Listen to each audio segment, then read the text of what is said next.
Bonjour et bienvenue sur la chaîne qui dit tout sur votre condamnation. Dans ma dernière vidéo, j'ai expliqué à quoi servaient les obligations. Aujourd'hui, je vais aborder les procédures de mise en œuvre de ces obligations. Et je vous dis tout après ça.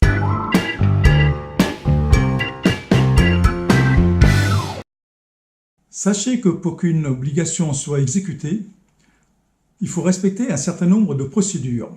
Si ce n'est pas le cas, l'autorité judiciaire ne peut vous contraindre.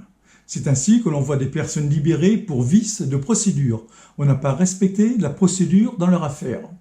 Il en est de même pour les obligations, pour mettre en œuvre les obligations décidées par le tribunal correctionnel. Les procédures sont définies par le code de procédure pénale. Ce code garantit les droits des personnes condamnées, de celles mises en examen ou en garde à vue. Maintenant, revenons à nos obligations. Quelles sont les procédures pour leur mise en œuvre? Voici l'étape 1.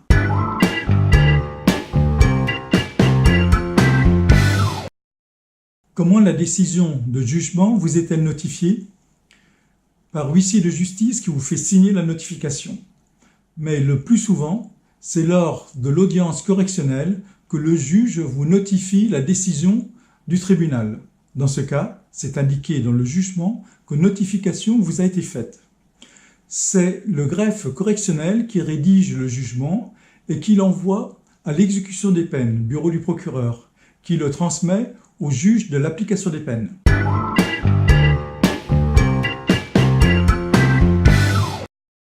Après avoir reçu un exemplaire du jugement, le juge de l'application des peines vous convoque pour vous notifier, c'est-à-dire pour vous informer et vous faire signer les obligations auxquelles vous devez vous soumettre. Si en cours de mesure, il décide d'ajouter d'autres obligations, il devra vous les notifier. Il peut aussi mandater le SPIP pour les notifier, ces obligations, à sa place. Dans ce cas, le SPIP vous remet un exemplaire signé par vous-même et par le juge, en garde un exemplaire pour son dossier et transmet l'original au juge de l'application des peines. Maintenant, si vous n'avez pas signé la notification des obligations, ne soyez pas trop procédurier. La pire des réactions, ce serait d'aller trouver le juge de l'application des peines et de lui dire « Puisque le code de procédure pénale vous oblige à me faire signer les notifications des obligations, tant que je ne les ai pas signées, je ne les respecterai pas. » Sachez que puisque vous avez été condamné à ces obligations, il vous faudra, d'une manière ou d'une autre, vous soumettre à ces obligations. Alors certains juges vont vous notifier en bonne et due forme ces obligations. D'autres en vont avoir le raisonnement suivant. Puisque ces obligations font partie du jugement et que le jugement vous a été notifié lors de l'audience correctionnelle par le juge, il considère que les obligations vous ont été notifiées et qu'il est inutile de procéder à d'autres notifications et que par conséquent, ces obligations sont exécutables.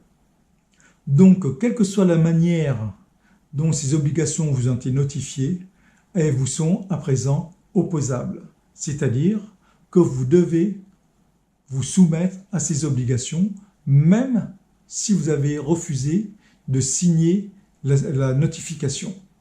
Ce qui compte, ce n'est pas votre accord. On ne vous demande pas votre avis. C'est pour ça que ça s'appelle une obligation. Ce qui compte, c'est que vous avez été notifié, c'est-à-dire que vous avez été informé de ces obligations. Donc, sans la notification des obligations, le SPIP ne peut pas mettre en œuvre les obligations décidées par le tribunal. Et ça fait l'objet de l'étape suivante. Rapidement, comment le SPIP met en œuvre les obligations d'une mesure?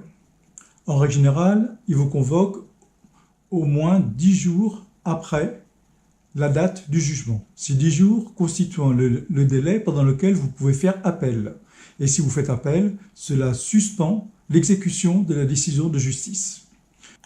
Donc, admettons maintenant que les délais étant passés, vous n'avez pas fait appel, donc le SPIP vous convoque. Lors du premier entretien, il vous rappelle vos obligations, il s'assure que vous les avez bien comprises et il vous explique comment il compte les mettre en application. Je détaillerai le travail du SPIP à ce sujet dans les vidéos que je consacrerai à chaque obligation. Pour qu'une obligation soit applicable, il faut que la décision du tribunal correctionnel vous soit notifiée, le plus souvent lors du jugement.